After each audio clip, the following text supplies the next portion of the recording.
Hello, everyone. Welcome to our very first 2021 Early Childhood Seminar. We are so excited that you have joined us today, and we're excited to get started. It's right at the top of the hour, and I know that your time is precious, so we are going to go ahead and get started with our first presenter of 2021. This is Sally Nye, and she started her career in the northernmost school library in the United States. So fast forward to today, and she is the district librarian for the Burlington Area School District, and she oversees 4 elementary schools. So she tells me she travels all around. So thank you so much for being here today. Her passions include marker spaces, sharing new technologies, and promoting the amazing diverse children's literature being created. She has been a classroom teacher in North Carolina, a school librarian, a children's librarian, and she's also owned a state certified preschool for 8 years. Wow, that's awesome. If there is one piece of advice she would give her former self, it would be to utilize your librarian. And I could not agree with you more. Something that I did, and she provided me so many resources. So Sally, thank you so much for being here, and the floor is yours. Well, hello. It's kind of strange in cyberspace. Hello, everybody out there. Yeah, I'm very excited to be here and to talk about various resources. I know especially during COVID times, there's been a lot more resources even opened up. So I've been really excited about finding those and learning how to use those within our schools and with our children. So yeah, so we'll get on with the program today. So the first thing I really wanted to point out today is I remember being that young educator, and I started off in North Carolina. I didn't know anybody, and I thought I had to do everything myself. And that continued, like, especially when I owned a preschool too. You are by yourself with children all day, and it gets lonely, and it's a lot of work to try to get all those ideas and make everything happen. So I think the biggest thing to remember as you're starting off in your career is that you are not alone. There's a lot of resource people out there to help you out. And so if you're in a school or if you're in your community, your public librarian, those people can do a lot of things for you.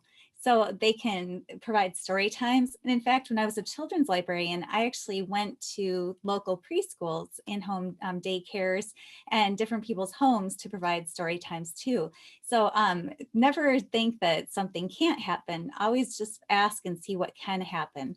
And if you ask them if they have any books on themes, they'll pull whole boxes of resources for you. Sometimes there's fun puppets that go along, or puzzles, or other materials that you might want to use. STEM projects, those have gotten really popular. So science, technology, engineering, and different things that go with that. And so sometimes they have some really fun electronics programs and things like that that can go along with your themes as well, that the kids love to do. Digital resources, there's a lot of online resources that you can use with your children that they can pull for you. Author visits, I just paired up with the public library this year, and we provided an author visit for our various families and students in the district. So just the students seeing the actual person that wrote their story is really exciting for everybody. And the most important thing, if there's a resource you really want, don't spend your pocket money all the time. Librarians live for requests. We love hearing what people want to have. So make sure you bring your requests in and say, can you get this series? Can you get these books? And most likely they will. And so I see a lot of teachers that they're like, oh, I had to buy this book. And I go, why? Let me buy that for you. So don't use your own money. Make sure you're using your librarians. With the library, I know that sometimes I looked at our very own library website in the public library, and I know that the first time you go there, it's kind of overwhelming. There's a lot of things to look on those websites. So I just was going to give you just a really basic overview of the things that you can find there. Usually there's kids and teens, and they'll talk about programs coming up. There's a lot of different programs for families and youth, and they have links, they have ideas of what the kids could read next. I know our library is doing curbside pickups. You don't even have to go in. They can just bring it to your car right now. And you're also going to see a lot of resources. There's a lot of online, there's audiobooks you can listen to. There's magazines, any magazine you've ever wanted to read, you can get for free right through your public library. So Flipster has that. And there's a bunch of databases for research information, lots and lots of online things. Now your public library might look a little bit different. So I went to the Madison, and you're going to see that most libraries have that same kind of area that you can look. So you can see there's the kids programs. There's their account where you can look for things. Here's the audiobooks. So they might be in different locations, but on every single site, you're going to find those same things. Another fun thing is it shows you fun upcoming events, like they have craft noons. So you can go in and do crafts with kids sometimes, and there's different themes. So don't be afraid to find out what's going on and to make use of that. Now, my program today, I was going to talk about a lot of the free resources that you do have available to you. And I was going to start off with digital resources, and then we'll end today talking about some of my favorite literature and books that you can use with children. So let's start off with those free digital resources. Some of the greatest programs out there are free right now, like I said, and Starfall is just a really fun program that you can use with kids. I am going to share these slides at the end of my presentation, and there's a lot of really great links that you can go in and try a lot of these things out. So I'm going to go to Starfall right now, and you can see that this is a really great site to use with kids. You can choose kindergarten or grades 1, 2, and 3. And in the kindergarten, you can see that there's math songs, number songs, all of them are little catchy songs and games that kids can play that really reinforce concepts. So they have seasonal, you can build snowmen, there's the different colors you can learn. There's all your little nursery rhymes that you can learn with kids, and all the alphabet letters have a little song too. I used to use that with my preschool kids and they loved it. So it's a really fun site to go and just learn those basic skills. And it's free. Another great site is Reading is Fundamental. I know especially right now, it's hard to go in and have those story times. A lot of things are closed right now. So this does have a whole page of read alouds of some really great books, like If You Take a Mouse to School, Balloons Over Broadway. So a lot of these are just free read alouds that you can have your kids watch. One of my favorite digital resources right now is Epic. There's like 40,000 books, and they're really good books too, like the Unicorn series. There's read alouds, there's the little nursery rhymes that sing along for the kids. Just so many books. It's almost overwhelming how much is there. So I'm going to pull up Epic so you can see what that looks like. I'm just going to go to my account. And you will have to make a teacher account. Teacher accounts are free, but for parents, it is not free. And for that reason, kids are only allowed to use it between 7:30 in the morning and 3:30 in the afternoon. And after that, they would have to have a paid subscription with their family. So it is very much of a resource that you would have to use during the day. And you can see that there's just so many fun things. Garfield, kids still love that. Even when I was a kid, we loved that. And so all sorts of fun things like that. There's the Read to Me you can click on, and you can see all the Read to Me books that will read for your students. And so Splat the Cat, Fancy Nancy, all those favorites. And there's audiobooks too. I think audiobooks are a great thing to use for rest times. I know some people turn on the TV, but instead of doing that, turn on audiobooks, and then your kids get that listening skill and get those book recognitions in too. And so I did put on here my class code if you want to just give it a try before officially signing up. So you could just give it a run. Just use the guest student if you wanted to give it a run. Unite for Literacy is another site that is great. It's free and it has a lot of nonfiction texts that read for kids. And I forgot to mention, Epic has a lot of Spanish titles in different languages, and this can be read in Spanish as well. But these are all really cute. If you click on any of them, you can see African animals, and you can click for narration. There's our English for this one. And so you just click on that and it will read. Giraffes are the tallest land animals in the world. So it's really great. There's all different kinds of concepts. This would be a great way to introduce a new concept to your kids. If you're talking about money, they have like a basic concept of money. Like if you're talking about turtles or pets, so many different books in here. So, and even community places. I saw the bowling alley. That'd be a really fun thing to do with your kids. So lots of great resources there. We'll continue on. Now, during COVID, I had so many resources I was trying to keep together that I put a link in here that for our school district, I made the free virtual resources. And I just kept adding things that I liked to it. Now, obviously, some things aren't free anymore and some things change. And I try to keep this up to date, but we'll probably find a couple in here that don't. But if you're looking for some free ebooks that your kids can read, you can go into the ebook section. If you're looking for some great story times, I found some really great story time presenters during this time.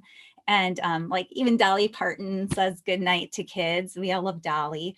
These guys, Ryan and Craig, are hilarious, and they have some really funny story times for kids too. So if you go into any of these, Storyline Online has famous actors that present story times. Lots of fun things there. We also have audiobooks that your kids can listen to, and then some different math games that kids can do, and just some fun like PBS kids games here too. One thing that's really been fun during this time is virtual field trips. So if we're all stuck inside, we can't go many places right now, but you can take your kids to different places. You can go to the Louvre in Paris, you can see the National Gallery of Art, and it's really fun. You can walk around in these places. Some of them have 360 where you can move around and actually see these places. And sometimes they have experts talking about what you're seeing. So it's really a fun idea to just do something different and go for a tour. You could even take them to the San Diego Zoo or see an opera. The Met Opera is even on here. So something different and fun that you could do with your students. There's also some apps down here if you have any iPads or anything like that. And I know some of you haven't gotten into that job that you want to be in yet. So these are just a good way to get some ideas of things you might want to use in the future and to know to go talk to that librarian wherever you end up so you can get some of those to use. So yeah, that's a fun place to just go look around and see what's available. Now, the next section, I'm going to be talking, first of all, I was talking about books and content that kids could read. Now I'm going to be talking about some technology that's really great for either promoting your business if you're doing your own preschool or if you're trying to show teachers what you're doing in your classroom, or else just a way to communicate with your kids. I know right now education has been especially hard because we've been, some people are still at home and the students are at home and they just trying to communicate with each other. And these are tools that you can even use once they're back in the classroom to save your time. If you want to hear students reading, Flipgrid is a really, really great tool that you can use. I'll show you what this is. It's one of my favorite things to use right now. Just gonna log in real quick. And Flipgrid, you can pose a question to your students, or you could say, do a little read aloud for me. And students can go right in and they can communicate right with you. So I've been using it for, if I do different research projects with students, I can go in and the students can actually record right in here. This link took me to the wrong place. I'll make sure to fix it. They can go right in here. Now they have to do is click this record button and they can sign in. If you're a Microsoft school or if you're a Google school, they just click to go in with that and they can record themselves. Easy as that. And so all these kids recorded themselves. They did a state report and we used a green screen to put behind them so they could show what state they were talking about and what it would look like. And they were all able to share each other's videos. And then the class could go and look at each other's videos and learn about those states. So it's a really fun way to share the knowledge that they had received while they were doing research.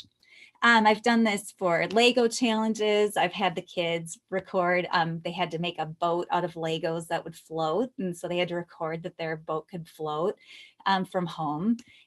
We've done a lot of really fun things. I've had them do book reports where they shared a book that they're reading, and so the kids could look at each other's book talks. So just a great way for the kids to communicate with each other and you about what they're learning. And so this was another one. The kids were doing reports on they're doing biographies, and they had the biographies of the actual people. So they made the person talk and tell about themselves. So on the last one, I'll go back to in a second, because another app that's amazing I've been using on the iPad is Chatter Kids. So I've had kindergarten kids research animals, and then they take a picture of that animal and draw a mouth on it. And now the animal can talk about itself. So when I go back to this one, I'll show you what that flip grid looks like. So, Dr. Seuss. You are so... You know, some of the kids forget to draw the mouths. I am Chris. See, Cristiano Ronaldo has a kind of a big mouth right there. But you can make the person talk, and so you can make an animal talk, a dinosaur talk, and it's a really fun way. The kids love doing that, and they just crack each other up doing that. And they're sharing their really great information that they find. So as you start promoting, especially I found when I was in home preschool, it was really hard to make sure people knew I was in town and to know when we had openings. And so a great way to do that was using a Shutterfly share site. This is, if you're not a Google user, I would definitely recommend this site. You can download videos on it. You can put pictures. You can keep a calendar. You can put updates on what's going on. And the parents love this. They can download the pictures if they like them. They could download videos if they like any of the videos. So it's just a really easy way to share with parents and keep them up to date what was going on in the site. So this was many years ago. These guys are all now teenagers, so it makes me miss those days. Doing the preschool is a lot of fun. So as you can see down here, there's class news and updates, and the calendar would show up down there. And it's a great way for parents to be connected to each other too. So like I said, if you don't have Google, that's a really great way to go. If you have Google, I am an absolute Google user. I just became a level 2 certified user, and I love learning more about it because it's so interactive, and a lot of people can be on a document at once. So you can really have kids collaborating on it. It's a really easy way to share things with each other. If you don't know much about Google, I do recommend learning some more about it. What you see right here is a Google Classroom. All my classrooms this year, I have kids just signed into it, and I can share. Here's my story time. Everyone can just go into the classroom and click on it. And so if some classrooms are home, they can just click on it and get in. And so it works really well that way. So I have my library lessons for older kids over here and my story times over here. You can put whatever you want in your classroom. You can share whatever you want. What I share on there are actually Google Sites, and making a website couldn't be easier than Google Sites, especially the way their new websites work. So I'll show you what that looks like. So you can just have pictures and just hyperlink what you want them to go to. It's just really, really easy to make those. And there's a lot of tutorials online if you ever want to know how to make those.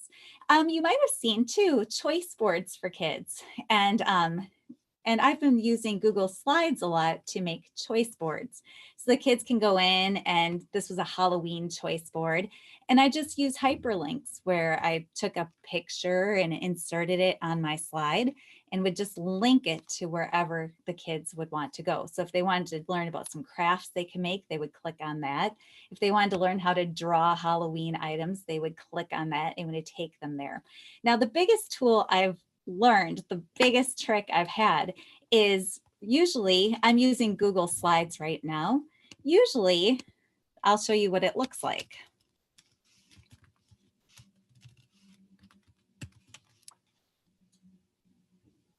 Usually this is what you would be showing. And I didn't want kids to be able to change my things, or I didn't want the view to look like this, where things can be edited. So today even I'm doing a different view of it.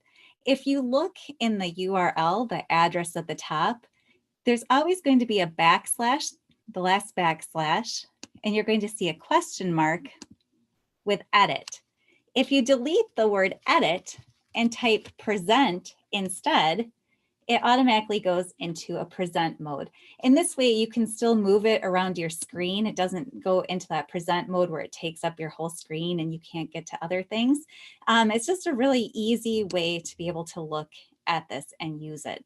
So I do have, let me go back to my spot now that I put us all in the wrong spot, right? Here we go.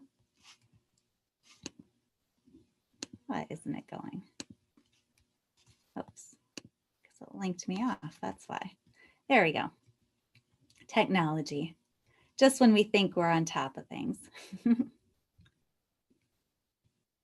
So I do have that on there. If that was a little confusing, I did try to make that make sense. So the URL, it's a long, googly job, and it says edit. And all you have to do is find that edit next to the question mark and change it to the word present.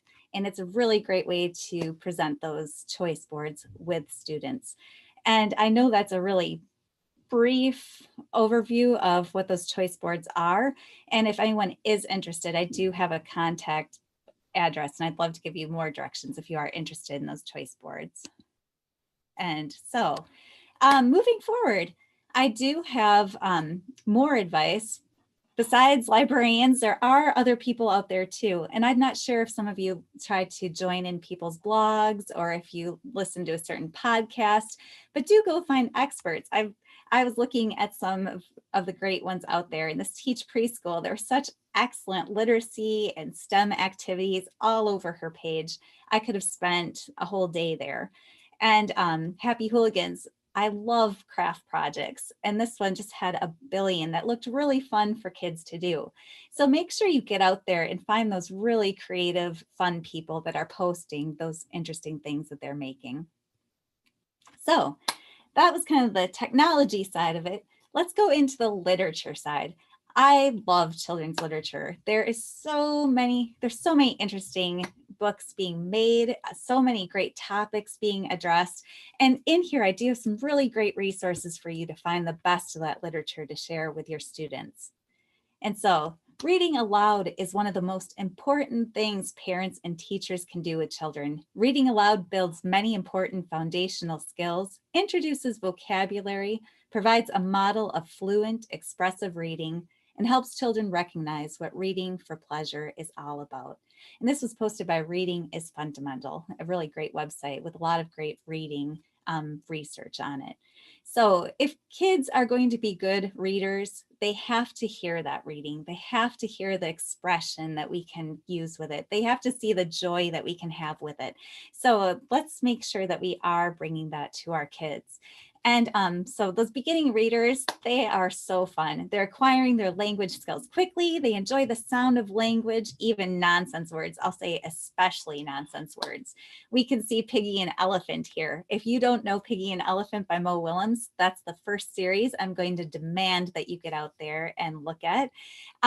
In this series, we have a really funny pig and elephant that are best friends, but they're a little bit different personalities. But I will say that nonsensical word, they say the word banana in a book, and it's the funniest thing they've ever seen. And kids soon think it's the funniest word too.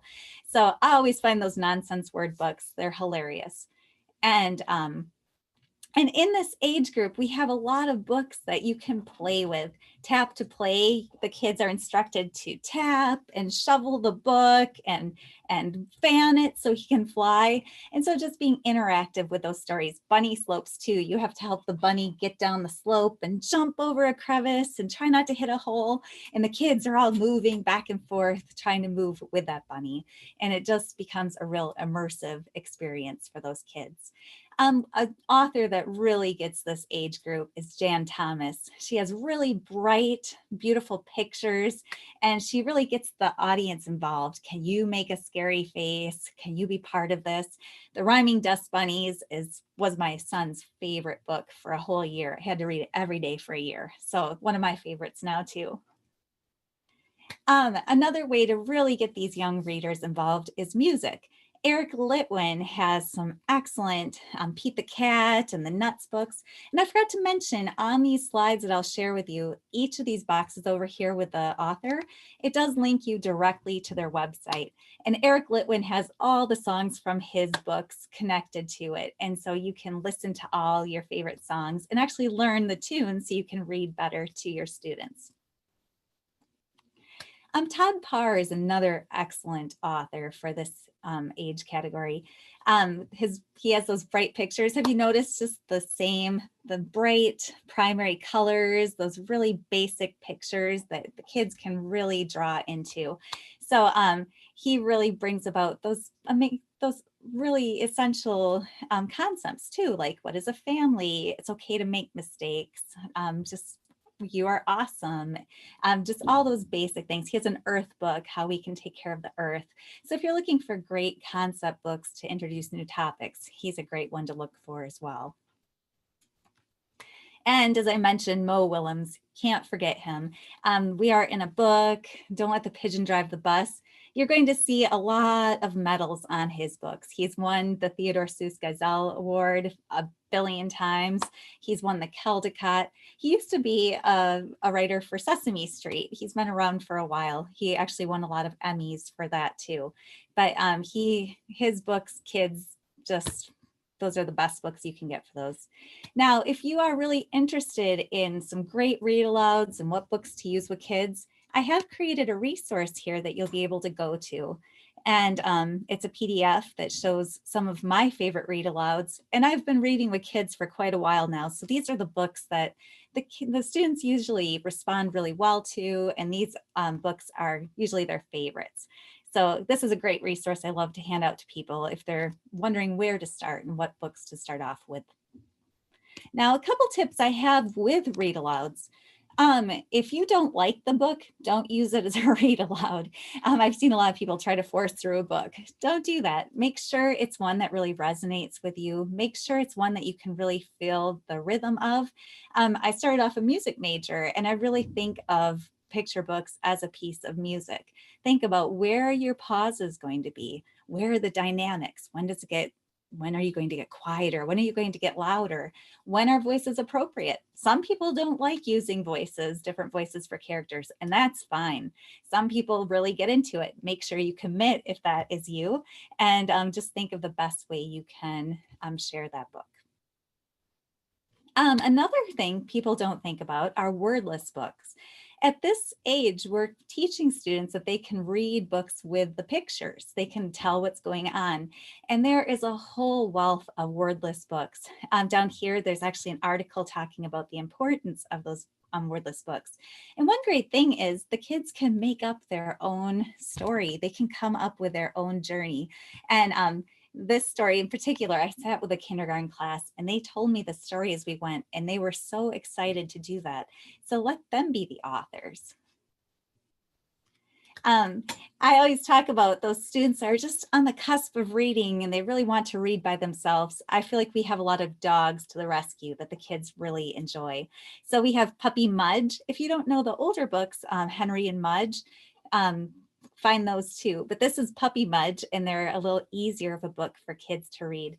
Biscuit is an absolute favorite, and where Spot usually has lift the flap and try to guess what that word's going to be. So these are favorites of students. So I always think of the dogs when somebody's having a hard time getting to that next level. So if your students are past that beginning reader stage, what's next? So they're expanding their interests and putting ideas together in new ways.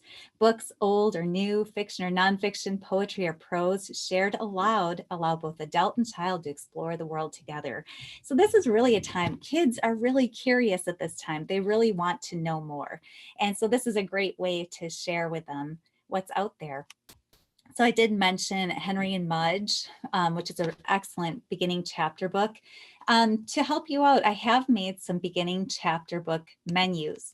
I like to do tastings in the library. We talk about green eggs and ham and how he didn't think he was going to like it, and they tried it, and lo and behold, he really liked it. So that's the same as books. A lot of these beginning chapter books, kids look at and they go, I don't want to read that.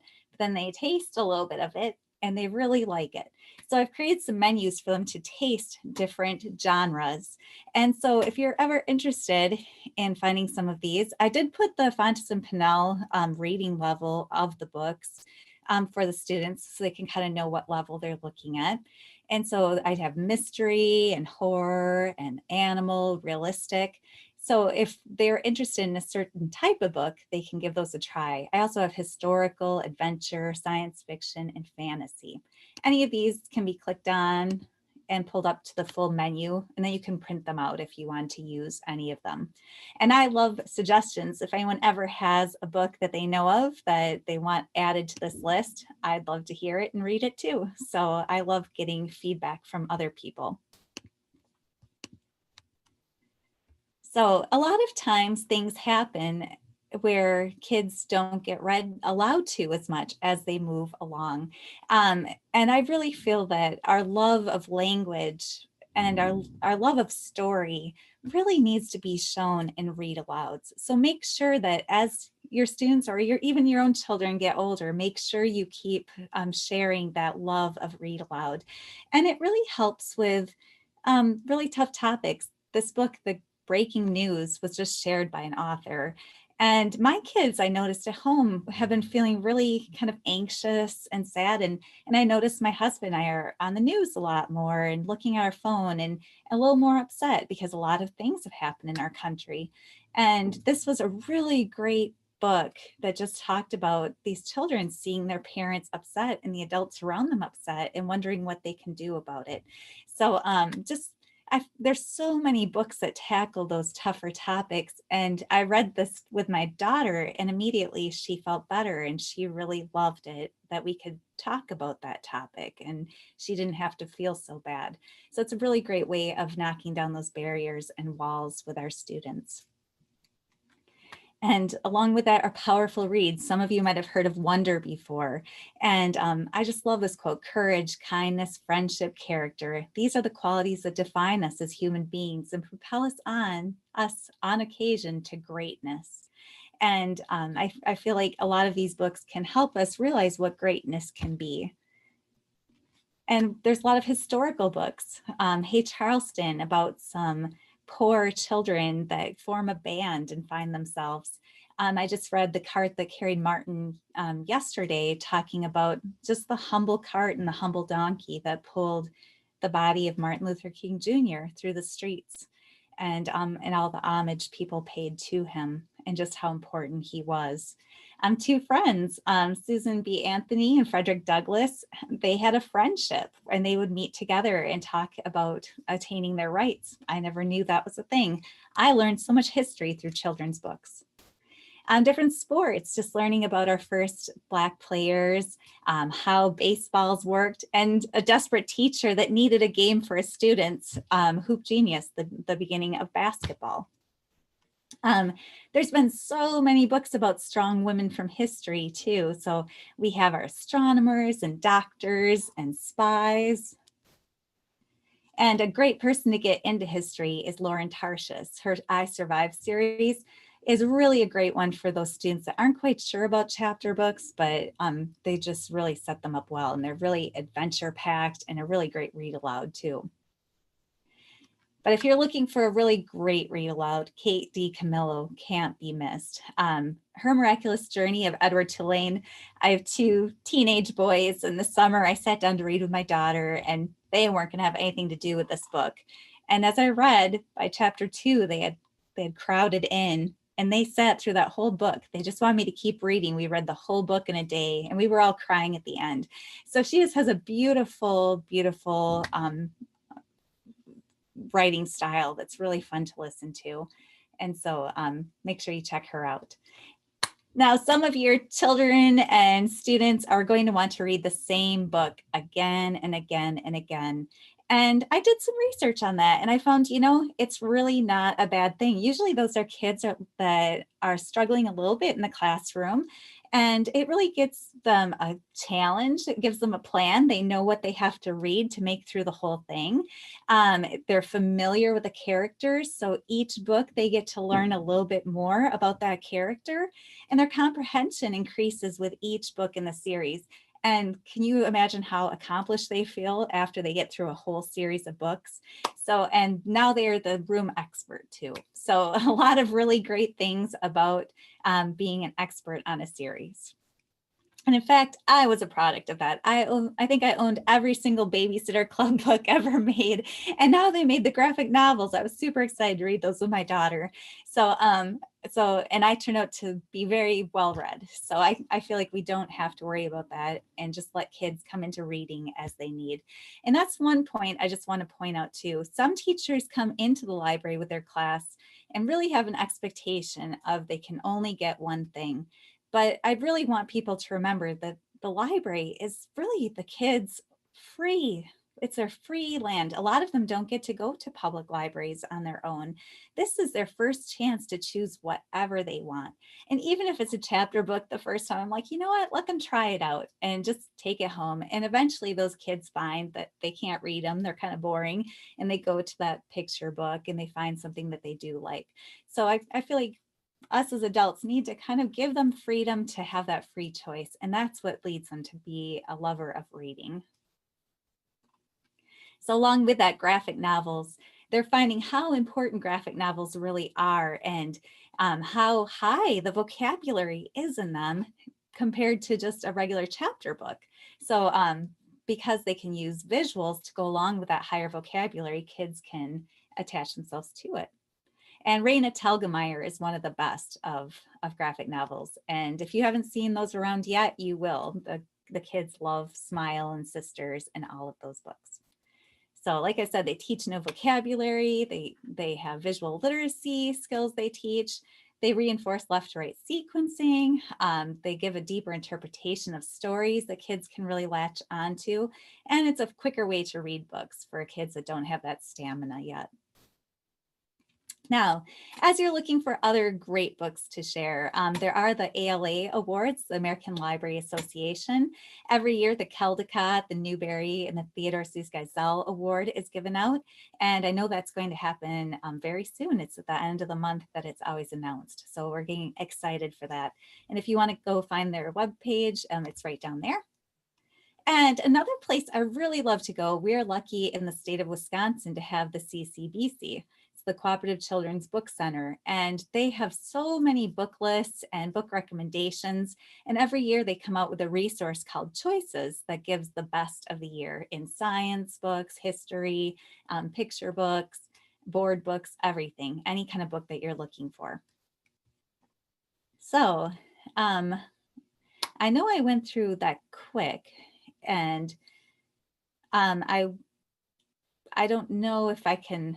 I know there's no way to get actual feedback here. Just talk to myself here. I know that, but I do have my email right here. If you do have any questions or would like any more information about any of those topics, if you would like a copy of this presentation, just copy this URL down and you can go in and try out some of those resources and yeah, and hopefully find some resources that you can use.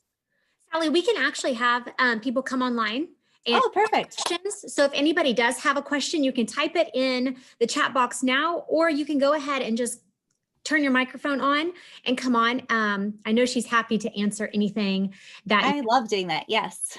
Yes. So I'll give you just a few minutes to come on and ask questions. She is here and had some really great information. I know our students are going to love this. It's perfect. I'm not finding the chat.